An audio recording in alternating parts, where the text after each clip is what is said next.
We are here to reach behind the veil and communicate with the spirits beyond. But only the nice ones, not the ones that possess dolls and make our houses smell like farts.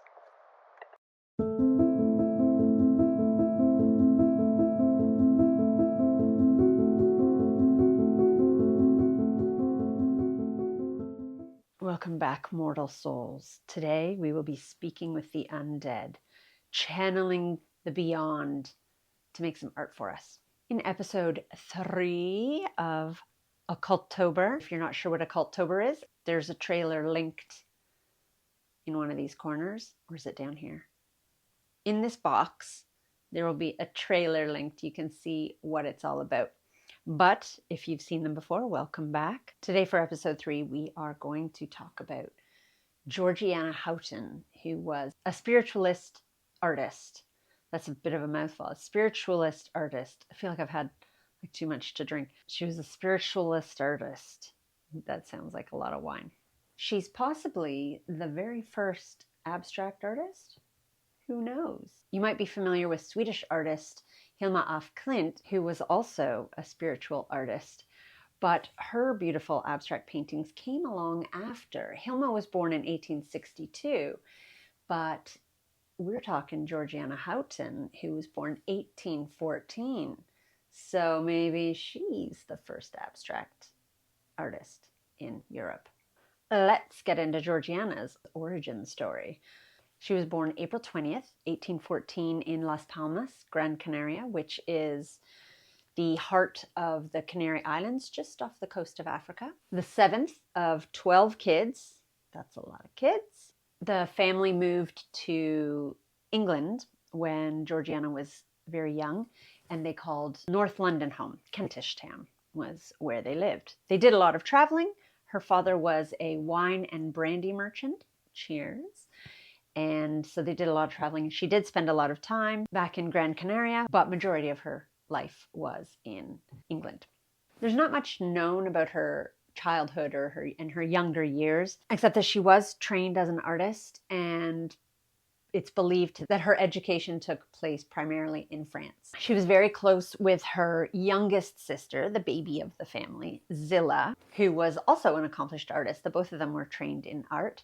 And unfortunately, Zilla died at the age of 25 after giving birth to her 4th child. This devastated Georgiana because this was her absolute favorite adored sibling, and she was grief-stricken for years. She was so distraught that she gave up painting altogether. In 1859, 8 years after her beloved Zilla passed away, her cousin told her about a spiritual medium by the name of Mrs. Mary Marshall. Georgiana was intrigued, natch, and thought the possibility of communicating with loved ones from beyond was just too glorious to be true. So she asked her cousin to hook her up the next time Mary was having a seance so she could go and investigate and see for herself if this was true. She wanted it to be true, of course, because she wanted more than anything to chat with her sister again. And as a little side note, before we get to that seance, spiritualism was very popular amongst the Victorians. It was due to a widespread crisis of faith. It was a time of questioning scientific knowledge and modern society in general. So it opened the door to alternate belief systems. And there was also the advent of new tech, like the telegram and photography, which when they first hit the scene were regarded as occult phenomena. And we'll come back to that photography bit, that occult photography bit, later on with Georgiana. So here we are at Georgiana's first seance at Mrs. Marshall's house. And as I said, she was still deeply grieving the loss of Zilla, and the thought of communicating again with her was a major driving force in her investigating this new trend of seances and speaking with ghosts, ghosty woasties. There was a small group, and as they sat around the table, there were taps, like rapping heard, and it sparked Georgiana's curiosity. She was ready to believe in this already, right? So those taps were like, chef's kiss. We got some action here. Mrs. Marshall was able to contact Zillah. Coincidence? Who knows? And Georgiana asked her a couple of questions for proof that it was really her. And one of the questions she asked was, how long had it been since the first brother she lost passed over to the spirit world? The answer came back 33, which was correct. It was 33 years since her young brother Cecil had passed away. Well, that cinched it for Georgiana. She believed that this was a gift from God, and she would spend the rest of her life dedicating herself to the art of spiritualism.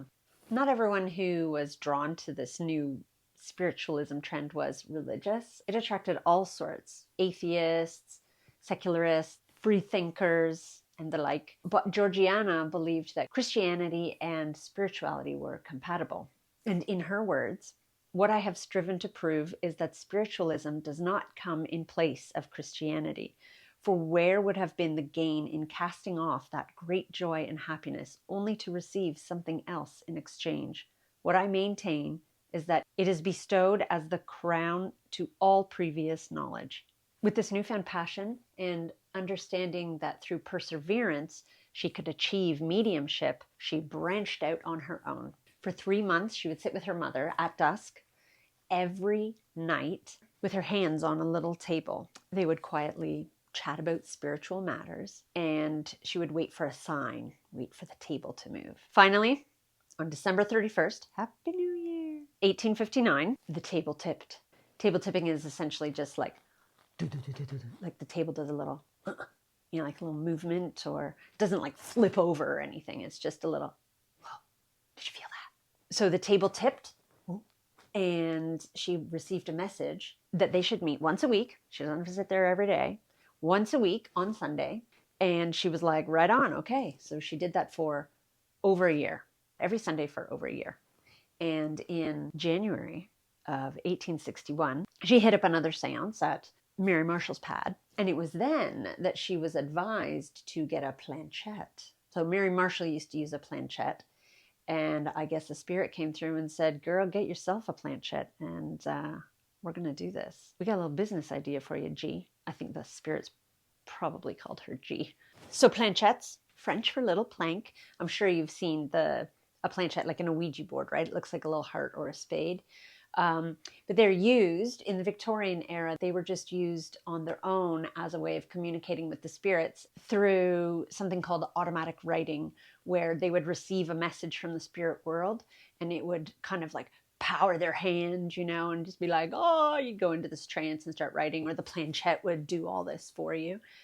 So it had a little pencil at the front, a little spot you could put a pencil in, and then on the back, little casters or wheels, so it could like glide around the paper and do its thing. So she got a planchette, and it reignited her love for art, which she had abandoned in her grief. She started with colored pencils in the planchette where the little pencil goes, but her spirit guides were like, try some freehand drawing, my girl. So she did that, and then from freehand, she moved on to straight up painting with watercolor and ink and gouache. She initially she tried channeling her sister Zillah, who was an artist as well, and, with the hope that she would help her with this artwork, this creating, ghostly art.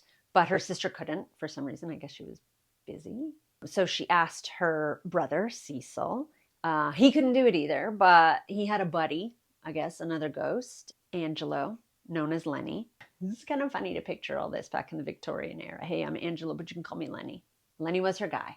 Through Georgiana, Lenny would draw these beautiful curves across sheets of paper. And Georgiana was kind of blown away that this weird kind of rigid planchette thing could do something so smooth and graceful. It went from curvy lines to one day, all of a sudden, there's fruit and flowers. He told her that every spirit has their fruit and their flower. And she believed these fruits and flowers to embody the essence of each spirit that she was channeling. And it was Lenny that convinced her to ditch the planchette and go freestyle. She was hesitant at first to use color, But once she did, it came really natural to her. And she was just like aghast, mind blown at how beautiful the works turned out without a primary sketch or anything first. It was just sort of like, what? Just go. And all these images were coming out. And for that time, they were so wild and vivid and colorful. Our gal Georgiana, G, became quite well respected in the spiritual community. She was like a top dog. She had her own seances happening at her house. You know, come on over. We're going to chat with some ghosts. We're going to do some drawing, some art, maybe have some tea. You know what? She's entertaining. You know, even aristocrats are coming to check out what she's doing. And yeah, it was quite the thing. It was quite the thing back then because nobody was making art like this back then. It was wild, you know. A few years later on, we're going to get Hilma involved in her amazing works. But yeah, this was some wild stuff for people to see. Since she became so well known, it opened up other areas, and she actually published some books. And if you're interested, you can actually read them. They're on the Library of Congress website, and I will link it down below for you. 2 books. Evenings at Home in Spiritual Seance, which was published in 1881. And then she got into spirit photography. Remember back at the beginning when I was talking about, remember the photography thing? She got a lot of connects in the world, the spiritualism world. So she started working with a photographer, Frederick Hudson, and she then published the other book you can check out, Chronicles of the Photographs. Oh man, okay, this title is so long. All right, here we go. Chronicles of the Photographs of Spiritual Beings and Phenomena Invisible to the Material Eye, or short formed to Chronicles of Spirit Photography, which is like way easier, you know. 1882, that one was published. So this Frederick bro is credited with being the first spirit photographer in Britain, and he was exposed as being a fraud many times, but Georgiana stuck by him, and she visited him like over 250 times, and they would work together. She would be the medium and channel the spirits while he would photograph them. And she stood by him. She was like, no, these are real. And a lot of his other supporters vowed that these were likenesses, or not likenesses, but these were the spirits of deceased loved ones that were in those photographs. It's like, yo, that is my grandma's face right there. But so what do you think of them? I actually think they're very intricate and beautiful in their own way. There's some imagery that comes through. I think sometimes if you stand back, like if you stand further back from them, you can see little faces popping out of all the tangles and twists that are in there, all those little delicate lines. It's pretty wild, I think. And like, I can't imagine people seeing those for the first time, like Victorian era, people being like, whoa, look at these colors are garish. My mind, I'm going to explode. They're like reds and like so primary and loud. And I don't know. It's sort of like, I guess the colors look aggressive, but the lines and the paintings have a real softness to them, and almost gossamer-like, you know? So like a veil, like ghosts. And so it kind of has that cross. The colors, I mean, I don't find the colors overly brutal, but in Victorian era, when it was like, oh, somber, you know. I don't know why I always think of the Victorian era as being like, everyone's just so somber.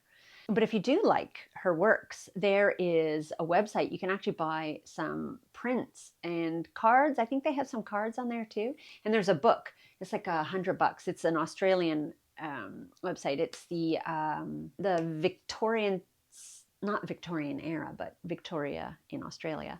Victorian Spiritualists Union, I believe. I'll link that below too if you're interested. You can buy, like I said, there you have some cards on there, some prints, and a book. This lovely book with all her work in it, which would be really cool to see. I'd love to see more of the works. A lot of the paintings had little notes on the back too, and it was said that she was able to not only just family and departed loved ones and friends, loved ones and things like that. It was, she said that she also channeled Shakespeare, Titian, people like that. And I think she had some royalty involved in some HRHs. And, but who knows, you know, who knows? Anyway, I find it very fascinating. Who knows? good to keep an open mind. Who knows? I think there's a lot of stuff going on in this world that we have no idea about. And that about does it for episode 3. I hope you enjoyed it. Hope you come back next week for episode 4. Don't forget to like, subscribe, ring that little bell to let the spirits know you're here. And we will chat about some cursed paintings. Ooh, spooky stuff. Until then, I will bid you farewell, and I'll ask the spirits if they'd like to say goodbye too. See you next week.